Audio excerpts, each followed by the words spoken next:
Hola, en este corto video vamos a profundizar una de las 5 libertades para alcanzar el desarrollo humano. Libertades políticas. ¿Qué es la libertad política? Moralmente el hombre posee una libertad que le concierne por naturaleza, una dignidad independiente y racional, que proporciona la capacidad de percatar la manera de su obrar, respetando las leyes que se le imponen. A la libertad política también se le conoce como la libertad de la república. Básicamente sería entendida como ordenamiento institucional en el que los ciudadanos de una nación pueden actuar y tomar medidas como individuos acreedores de derechos. En pocas palabras, se refiere a la autonomía que tienen las personas para participar de asuntos políticos que se puedan presentar de acuerdo a las leyes que lo gobiernan. Puntualmente, la libertad política representa los derechos que tienen los ciudadanos de escoger quién los va a gobernar, cómo y con qué. De igual forma, se tiene el poder de investigar su pasado, sus aliados, sus relaciones, entre otros aspectos. En términos más generales a lo anterior, se le denomina democracia. Como sabemos, es un sistema político en el cual el poder para elegir es ejercido por el pueblo mediante mecanismos de participación, por ejemplo, el voto, el referendo, la consulta popular. En primer lugar, lo ideal sería que un país respete el conocimiento, en el cual se esfuerce en mejorar el intelecto de los ciudadanos y que construya sus políticas públicas y sus proyectos históricos a la luz de ese saber, para salvarnos por fin de la catástrofe anunciada que no se debe a la fatalidad, sino a una persistente ignorancia, al desprecio por la investigación. El olvido es aquí un firme aliado de la ignorancia. Si la falta de memoria histórica es grave en el caso de los individuos, pues pocos saben lo que ocurrió en tiempos recientes y menos en tiempos remotos. Es más grave aún en el caso de las instituciones. Por eso cada funcionario tiene que volverse a inventar lo que ya habían inventado sus antecesores. Y el espíritu facioso de la política, reflejo del espíritu competitivo y excluyente de la sociedad, hace que nadie confíe en lo que hicieron sus adversarios. Yo diría que en Colombia no existe la política, porque no existe la polis, es decir, la comunidad, en este caso específico, la nación, a diferencia de México y de Perú, que ya eran naciones unificadas a la llegada de los españoles en nuestro territorio, habitaban 120 naciones que no estaban sometidas unas a otras y que se obedecían solo a sí mismas. Tiene que llegar el día en que Colombia deje de sobrevivir y empiece a vivir, y para ello el único camino que se ha inventado hasta ahora es la democracia. No una democracia de fachada, como la ha llamado Carlos Gaviria, ni una democracia recortada, como la ha escrito José Fernando Izaza, sino una democracia donde la prioridad sea la gente y donde los gobernantes entiendan que no son más que sus voceros. A diferencia de democracias como los Estados Unidos o los países europeos, a veces pareciera que para los gobernantes de Colombia, el pueblo, más que su razón suprema, es su problema.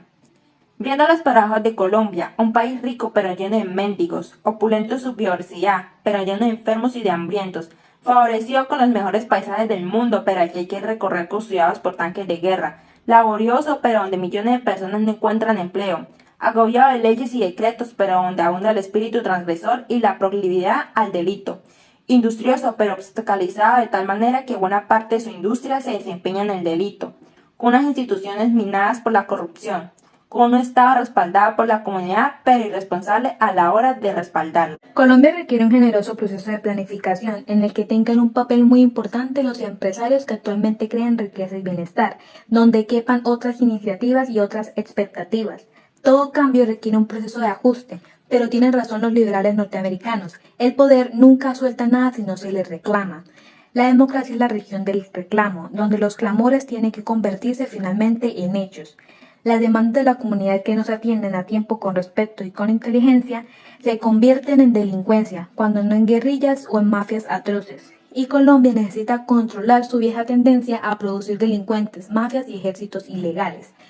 Necesitamos autoridades entendidas como servidores públicos, no como tiranos de la sociedad ni como parásitos del presupuesto. Y un Estado educado por la sociedad, capaz de poner freno a los apetitos y las ambiciones particulares. La verdad es que estamos muy lejos de eso, pues Colombia se ha dedicado a improvisar, a debatirse bajo el poder o el magnetismo de unas personas, laureanismo, gaitanismo, opinismo, yerismo, pasanismo, lopismo, turballismo, galanismo, gaverismo, samperismo, uribismo. Yo sueño un país donde exista la polis, es decir, la comunidad solidaria, dignificada, incluida en un proyecto de nación, respetada y promovida por las instituciones, porque solo bajo esa premisa cultural puede existir de verdad la política. Con respecto a la corrupción, es un tema muy controversial y escandaloso, hablado por todos. Es un tema que bien nos afecta, pero se piensa que poco se puede hacer para contrarrestar sus consecuencias y erradicar en lo posible lo que más se pueda del país, pese a que siempre va a haber corrupción en Colombia.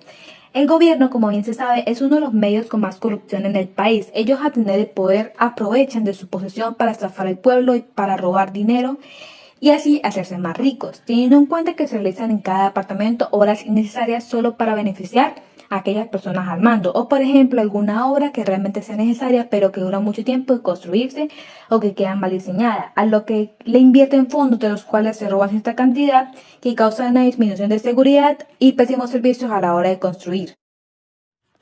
El pueblo robado se roba los impuestos que según el gobierno son para beneficio de todos. El pueblo es robado y maltratado. Hay malos salarios y demasiada pobreza en el país. En comparación con los grandes salarios del gobierno, un gobierno egoísta que solo piensa en el beneficio propio y en llenarse solo ellos el bolsillo. Y en este caso solo hablo de este tipo de corrupción, porque si bien se sabe, hay más como la extorsión, el soborno, la expropiación de bienes públicos, se ha visto el caso de campesinos siendo desterrados de sus propiedades y por último el nepotismo. El gobierno colombiano, además de ser uno de los países más corruptos, trae consigo consecuencias económicas, políticas y sociales.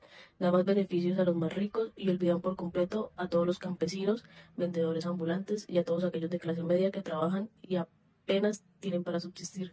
A los trabajadores que no son independientes y aún así, a aquellos que sí lo son, los olvidan a pesar de que son parte importante de la sociedad.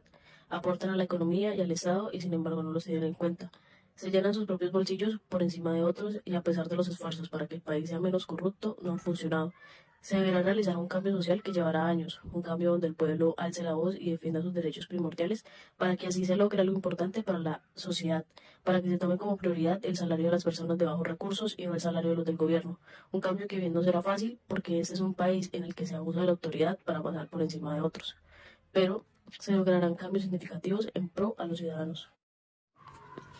Citando la frase de Albert Einstein, la cual dice, la libertad política implica la libertad de expresar la opinión política que uno tenga, moralmente o por escrito, y un respeto tolerante hacia cualquier otra opinión en general.